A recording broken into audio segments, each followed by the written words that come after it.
नमस्कार मु आपण समस्त को ओडिया एकेडमी को स्वागत जनाऊँगी। आज आम नाटक एकांकिका और रंगमंचर किसी प्रश्न और तार उत्तर विषय रे आलोचना करिबा। यह पूर्वरु जदि आपण माने चैनल टी को सब्सक्राइब करि नाहंती ताहले प्रथमे चैनल टी को सब्सक्राइब करि दियंतु।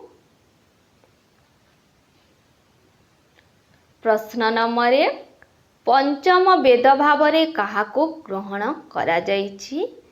पंचम वेद भावरे नाटक को ग्रहण करा जाइछि। प्रश्न नंबर 2 नाटक केउ प्रकारर कला। नाटक हेउछि मिश्र कला। नृत्य संगीत अभिनयर मिश्रणरु एहार सृष्टि होइतिबारु एहाको मिश्र कला बोली कहा जाए। नाटक शब्द केउठारु निष्पन्न होइछि। नाटक शब्द संस्कृत नट धातुरु निष्पन्न होइछि। नट धातुर आविधानिक अर्थ कौन? नट धातुर आविधानिक अर्थ नृत्य। प्रथम ओडिया नाटकर नाम कौन? प्रथम ओडिया नाटकर नाम हेउची बाबाजी।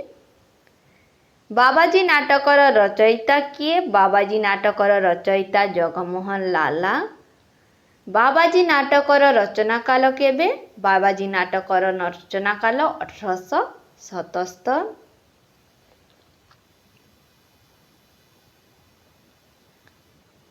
ऐक्यत्रयी काहाको कुहा जाए? ऐक्यत्रयी समयर ऐक्य, स्थानर ऐक्य, कार्यर ऐक्य को कुहा जाए। नाटकरे साधारणतः केतोटी अंक रही थाए?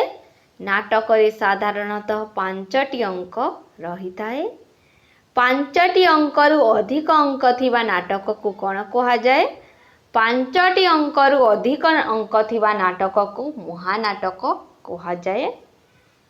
अभिनय केते भागरे विभक्त? अभिनय 4 भागरे विभक्त। आंगिक, बाचिक, आहाज्य आउ सात्विक एहिपरि भावरे अभिनय 4 भागरे विभक्त। नाट्यशास्त्र अनुजाई नाटक बा रूपक केते प्रकारर? नाट्यशास्त्र अनुजाई नाटक बा रूपक 10 प्रकारर। नाटक, प्रकरण, भ्राण, व्यायोग, अंक, विधि, प्रहसन, समवकार, डिम, इहा मृग एहिपरि भावरे नाटकर रूपक 10 प्रकारर। साहित्य दर्पण रे दृश्य काव्य भावरे काहाको ग्रहण करा जाइछि? साहित्य दर्पण रे दृश्य काव्य भावरे नाटक को ग्रहण करा जाइछि। नाटकर पंचसंधि कौन? नाटकर पंचसंधि हेउछि मुख, प्रतिमुख, गर्भ, विमर्श, निर्वहन। नाटकर पंचावस्था कौन? नाटकर पंचावस्था हेउछि आरंभ, प्रयत्न, प्राज्ञाप्सा, नियताप्ति, फलागम।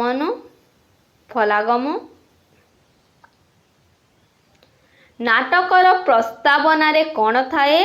नाटकर प्रस्तावना रे नाटक, नाट्यकार और विषय वस्तुर संक्षिप्त सूचना थाए। आरिस्टोटल नाटकर अंग को केते भागरे विभक्त करिसंती? आरिस्टोटल नाटकर अंग को 6 भागरे विभक्त करिसंती। कहानी, चरित्र चित्रण, विचार, शब्द संयोजना, संगीत, दृश्य विधान। आरिस्टोटल का द्वारा रचित नाट्य तत्व ग्रंथर नाम कौन? आरिस्टोटल का द्वारा रचित नाट्य तत्व ग्रंथर नाम पोएटिक्स। भरत मुनिଙ୍କ द्वारा रचित नाट्य तत्व ग्रंथटी कौन? भरत मुनिଙ୍କ द्वारा रचित नाट्य तत्व ग्रंथटी नाट्यशास्त्र। भाव दृष्टिरु नाटक केते भागरे विभक्त? भाव दृष्टिरु नाटक दुई भागरे विभक्त, सुखांत नाटक और दुखांत नाटक। अनुकृतिर मुख्य उद्देश्य कौन? अनुकृतिर मुख्य उद्देश्य हेउची रस संचार करिबा। नाटकीय कथावस्तु केतोटी स्तर दे गति करिथाए? नाटकीय कथावस्तु 5टी स्तर दे गति करिथाए। बीज, बिंदु, पताका, प्रकरी और कार्य। नाटकीय कहानीर क्रम परिणति किपरि होइथाए? नाटकर कहानीर क्रम परिणति प्रारंभ, प्रवाह, उत्कर्ष, ग्रंथिमोचन, परिसमाप्ति एहीपरि भावरे क्रम परिणति नाटकर होइथाए। नाटकर अंक विभाजन काहा द्वारा नियंत्रित होइथाए? नाटकर अंक विभाजन घटनार प्रकृति और व्याप्ति द्वारा नियंत्रित होइथाए। भारतर सर्वप्राचीन मुक्त रंगमंच ओडिशार केउठारे रहिछि? भारतर सर्वप्राचीन मुक्त रंगमंच ओडिशार उदयगिरी ठारे रहिछि, खारबेलଙ୍କ द्वारा प्रतिष्ठित। चर्या गीतिका वर्णित क्यों शब्दरु नाटक विषय सूचना मिले? चर्या गीतिकारे वर्णित नाटपेटिका शब्दरु नाटकर सूचना मिले। बसंत रासर स्रष्टा किए? बसंत रासर स्रष्टा पिंडिकी श्रीचंदन। भारतीय नाटकरे विदूषक चरित्रर स्रष्टा किए? भारतीय नाटकरे विदूषक चरित्रर स्रष्टा कालिदास। नाटक मालविकाग्नि मित्र।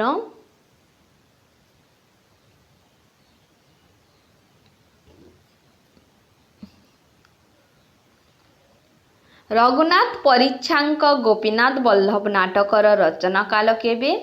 रघुनाथ परिच्छांक गोपीनाथ वल्लभ नाटकर रचना काल 1868। जगमोहन लालांक रचित द्वितीय नाटकटी कौन? जगमोहन लालांक रचित द्वितीय नाटकटी हेउची सती। सुआंग शब्दटी संस्कृत क्यों शब्दरु आसीथिबार समालोचक माने ग्रहण करिसंती? सुआंग शब्दटी संस्कृत संगीतक शब्दरु आसीथिबार समालोचक माने ग्रहण करिसंती। आसाम रे यात्रा को कौन कहा जाए? आसाम रे यात्रा को अंकिया नाट कहा जाए।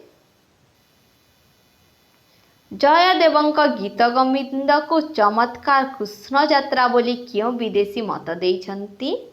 जयदेवଙ୍କ गीत गोविंद को चमत्कार कृष्ण यात्रा बोली क्यों विदेशी मत देइछंती? यह प्राच्य तत्वविद कित मत देइछंती? कांची कावेरी नाटकर स्रष्टा किए? कांची कावेरी नाटकर स्रष्टा रामशंकर राय। प्रकाश काल 1880। ओडिशार प्रथम यात्रा नाट्यकार किए? ओडिशार प्रथम यात्रा नाट्यकार होचंती कृपा सिंधु मिश्र। कृपा सिंधु मिश्र प्रथम यात्रा नाटक केबे रचना करथिले? कृपा सिंधु मिश्र प्रथम यात्रा नाटक 1848 रे रचना करथिले। ए तो चंद्र बदन मेघे की ढांकिला जह्न, ताहा देखी विकल मो मनना। ए तो चंद्र बदन मेघे की ढांकिला जह्न, ताहा देखी विकल मो मनना गीतटी क्यों संस्कृत नाटक रे रहिछि? यह परशुराम विजय नाटक रही नाट्यकार कपिलेन्द्र देव। रामशंकर राय को फादर ऑफ ओडिया ड्रामा बोली किए कहिसंती? रामशंकर राय को फादर ऑफ ओडिया ड्रामा बोली मधुसूदन दास कहिसंती। रामशंकर राय बनमाला नाटक शेक्सपियर को केउ नाटक अनुसरण रचित? रामशंकर राय बनमाला नाटक शेक्सपियर को केउ नाटक अनुसरण रचित? यह टेम्पेट नाटक अनुसरण रचित। भिखारी चरण पट्टनायक रचित प्रथम नाटक कौन? भिखारी चरण पट्टनायक रचित प्रथम नाटक होची कटक विजय 1901 मसीहा। सीता विवाह नाटकर रचयिता किए? सीता विवाह नाटकर रचयिता कामपाल मिश्र। सीता विवाहर रचना काल केते? सीता विवाहर रचना काल 1849 मसीहा। वीर विक्रम देवଙ୍କ रचित हरिश्चंद्र नाटक रे केउ नाटकर प्रभाव रही? वीर विक्रम देवଙ୍କ रचित हरिश्चंद्र नाटक रे भारतेन्दु हरिश्चंद्रଙ୍କ नाटक सत्य हरिश्चंद्र नाटकर प्रभाव रही। राधाकांत मंचर प्रतिष्ठा काल केबे? राधाकांत मंचर प्रतिष्ठा काल 1875। स्थान महांगा। विक्रम थिएटर स्थायी मंच केबे प्रतिष्ठा होइतिला? विक्रम थिएटर स्थायी मंच 1895 मसीह खडियाल ठारे प्रतिष्ठा होइतिला। पद्मनाभ रंगालय केउठारे प्रतिष्ठा होइतिला? पद्मनाभ रंगालय पारला खेमंडी ठारे प्रतिष्ठा होइतिला। बंगला थिएटर रो प्रतिष्ठाता किए? बंगला थिएटर प्रतिष्ठाता पुरी जिला बलंगार बनमाली पति। बलंगा थिएटर परिवर्तित नाम कौन हैला? बलंगा थिएटर परिवर्तित नाम आर्ट थिएटर। नाट्यकार अश्विनी कुमार घोष दलर मालिकाना नेला परे एपरी करिथिले। से बंगला थिएटर नामकरण को आर्ट थिएटर करिथिले। अश्विनी कुमार का रचित प्रथम नाटकर नाम कौन? अश्विनी कुमार का रचित प्रथम नाटकर नाम होछि भीष्म 1915। कालीचरण पट्टनायक द्वारा प्रतिष्ठित थिएटर नाम कौन? कालीचरण पट्टनायक द्वारा प्रतिष्ठित थिएटर नाम ओडिशा थिएटर।